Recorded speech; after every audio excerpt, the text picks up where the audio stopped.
Hello everyone, welcome to my YouTube channel literature square. दोस्तों, आज की इस वीडियो में जो टॉपिक है हमारा बहुत इम्पॉर्टेंट टॉपिक है, बहुत ही फेमस टॉपिक है, आपको बहुत काम आएगा। तो आप इस वीडियो को एंड तक देखिएगा, ध्यान से समझिएगा। तो और जो टॉपिक है आज की वीडियो का, वो टॉपिक है न्यू क्रिटिसिज्म। तो आज हम पढ़ेंगे न्यू क्रिटिसिज्म के बारे में। बहुत ही इम्पॉर्टेंट, बहुत ही ज़्यादा फेमस टॉपिक है ये। तो वीडियो स्टार्ट करने से पहले I would like to request कि अगर आप इस चैनल पे न्यू हैं या आपने चैनल अभी तक सब्सक्राइब नहीं किया है तो प्लीज़ इस चैनल को सब्सक्राइब कीजिएगा और वीडियो को लाइक एंड शेयर ज़रूर कीजिएगा, ताकि आपको ऐसे रेगुलर अपडेट्स मिलते रहें जो आपको आगे एग्जाम्स में या वीडियोज़ के लिए हेल्प करेंगे।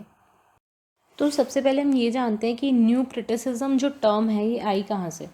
तो दोस्तों, ये जो न्यू क्रिटिसिज्म की मूवमेंट थी, न्यू क्रिटिसिज्म नाम आया John crow ransom. John crew ransom जो थे, यानी जेसी रैनसम, ये एक लिटरेरी क्रिटिक थे, अमेरिकन एजुकेटर स्कॉलर थे। इन्होंने 1941 में एक बुक लिखी थी, द न्यू क्रिटिसिज्म। तो वहीं से इस मूवमेंट को अपना नाम मिला, न्यू क्रिटिसिज्म। तो चलिए देखते हैं न्यू क्रिटिसिज्म है क्या। New criticism is a formalist movement in literary theory that dominated American literary criticism in 1940s।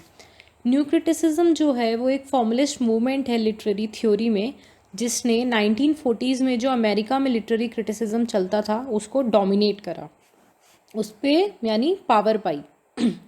It was almost a reaction towards biographical and traditional historical criticism. अब उस time पे क्या था, जो क्रिटिसिज्म यहाँ पे बायोग्राफिकल और ट्रेडिशनल हिस्टोरिकल क्रिटिसिज्म क्या है, ये टर्म इसलिए यूज़ की है मैंने ये बताने के लिए कि यानी उस टाइम पे 1940s में या पुराने जो भी टाइम में वो क्रिटिसिज्म चलता था वो ट्रेडिशनल हो गया था, यानी वो हिस्टोरिकल हो गया था, चलता ही आ रहा था सालों से। तो वो बायोग्राफिकल और ट्रेडिशनल हिस्टोरिकल जो क्रिटिसिज्म चल रहा था, इसने न्यू क्रिटिसिज्म ने उसको चेंज करा, यानी ये उसकी तरफ एक रिएक्शन था। और ये बायोग्राफिकल ट्रेडिशनल हिस्टोरिकल क्रिटिसिज्म में क्या होता था, इस पे हम क्या करते थे, टेक्स्ट की बजाय ऑथर की बायोग्राफी पे ज़्यादा ध्यान देते थे।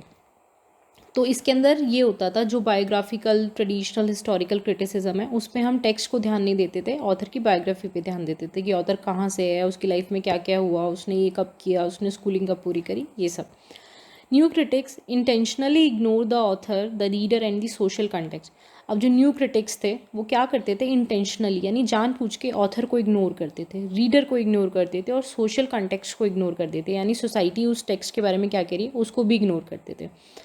न्यू क्रिटिसिज्म जो थी एक क्रिटिकल एक मूवमेंट थी that propagates the idea of art for art से। न्यू क्रिटिसिज्म ने आर्ट फॉर आर्ट से के आइडिया का प्रचार किया था। It is a philosophy of literary interpretation that stresses the importance of studying literary texts as complete work of art in themselves.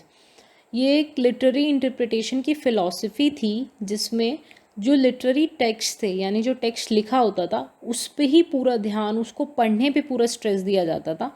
और ये माना जाता था कि जो लिखा हुआ है वही अपने आप में कंप्लीट आर्ट वर्क है, इसके अलावा हमें कुछ भी देखने की, जानने की ज़रूरत नहीं है। It is quite well connected with the term close reading, यानी न्यू क्रिटिसिज्म जो है वो क्लोज रीडिंग टर्म से बहुत ज़्यादा कनेक्टेड है। और क्लोज रीडिंग टर्म का क्या मतलब है, close reading means the careful analysis of a text with paying attention to its structure, syntax, figures of speech and so on. Close reading क्या है, किसी भी टेक्स्ट का बहुत केयरफुली एनालिसिस करना, उसके स्ट्रक्चर पे, उसके सिंटेक्स पे, फिगर्स ऑफ स्पीच पे और जो भी उसके अंदर लिखा है उस पर केयरफुली ध्यान देना, पूरी अटेंशन उस पर देना। According to intentional fallacy, it's impossible to determine an author's reason for writing a text without directly asking him or हर।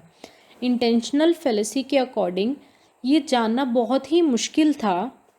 अगर हम ऑथर से बिना पूछे हम ये सोचे कि ऑथर ने इसलिए लिखा होगा तो ये गलत था। इंटेंशनल फेलेसी कहती थी कि जब तक हम ऑथर से डायरेक्टली नहीं पूछ लेते कि उसने ये टेक्स्ट लिखने के पीछे रीज़न क्या था, तब तक हम ये नहीं जान सकते कि भाई उसने ये टेक्स्ट क्यों लिखा। तो ये डिटरमिन कर पाना बहुत मुश्किल है कि इस ऑथर के इस टेक्स्ट को लिखने का रीज़न क्या है, जब तक कि हम उससे डायरेक्टली ये बात ना पूछ लें। So even if we are reading a book by a renowned author like Shakespeare, we shouldn't let the author's reputation taint our evaluation of text. तो यानी कि मान लीजिए अगर हम एक बहुत ही फेमस ऑथर जैसे कि शेक्सपियर की भी अगर किताब पढ़ रहे हैं, तो शेक्सपियर की जो एक रेपुटेशन हमारे दिमाग में जो उनकी एक इमेज बनी हुई है, उससे हमें टेक्स्ट को इवेल्युएट नहीं करना चाहिए। यहाँ पे हम ये कह रहे थे, न्यू क्रिटिसिज्म ये कहता था कि अगर कोई एक ऑथर है, आप उसके बारे में जानोगे तो आप यही सोचोगे ना वो टेक्स्ट उसने इसलिए लिखा है। अगर एक ऑथर रोमांटिक चीज़ों पे लिखता है, यानी वो रोमांटिक टेक्स्ट के लिए जाना जाता है, तो अगर उसने कोई टेक्स्ट रोमांटिक नहीं भी लिखा, लेकिन उसकी इमेज हम लोगों के दिमाग में ऐसी ही है कि हम सोचेंगे यार ये टेक्स्ट ना रोमांटिक ही होगा, ये और किसी तरह से हो ही नहीं सकता। तो न्यू क्रिटिसिज्म उस हिस्टोरिकल क्रिटिसिज्म को जो चलता आ रहा था, ट्रेडिशनल एक चीज़ें चलती आ रही थी, उसको हटाता था। ये उसके ऑपोजिशन में था। ये कहता था कि भाई टेक्स्ट पे ध्यान दो, सिर्फ तुम्हें ऑथर की बायोग्राफी जानने की कोई ज़रूरत नहीं, तुम्हें ये जानने की कोई ज़रूरत नहीं कि ऑथर ने ये क्यों लिखा। ऑथर को पता होगा ये क्यों लिखा, तुम अपने हिसाब से कैसे बता सकते हो ऑथर ने किस कंडीशन में ये लिखा, कैसे लिखा होगा, ये सब तुम्हें जानने की कोई ज़रूरत नहीं है। New critics favored poetry over other literary forms because, for them, poetry is the purest exemplification of the literary values which they upheld.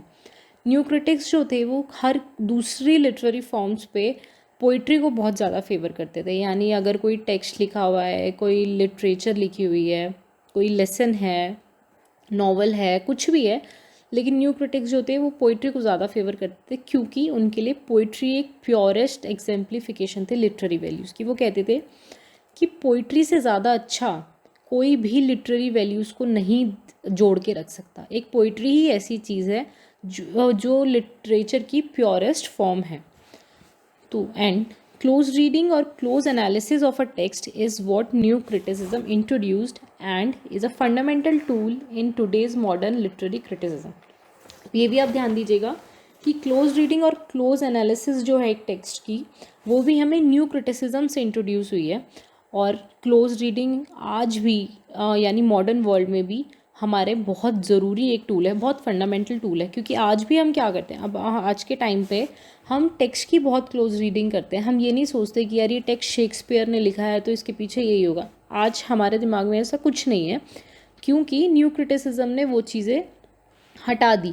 हम सिर्फ टेक्स्ट पे फोकस करते हैं। टेक्स्ट पे फोकस करके हमें जो लगता है, हम तब ये जान पाते हैं कि इस टेक्स्ट में ये क्या लिखा होगा। हम खुद से कोई भी एजम्पशंस नहीं लगाते। सो आई होप आपको ये टॉपिक समझ में आया होगा। इनकेस आपको कोई भी डाउट रहता है तो आप उसको कमेंट में मेंशन कर सकते हैं। अगर किसी स्पेसिफिक टॉपिक पे आपको कोई वीडियो चाहिए, वो भी आप कमेंट में मेंशन करके बता सकते हैं। वीडियो को लाइक एंड शेयर करना और चैनल को सब्सक्राइब करना मत भूलिएगा। Thank you so much.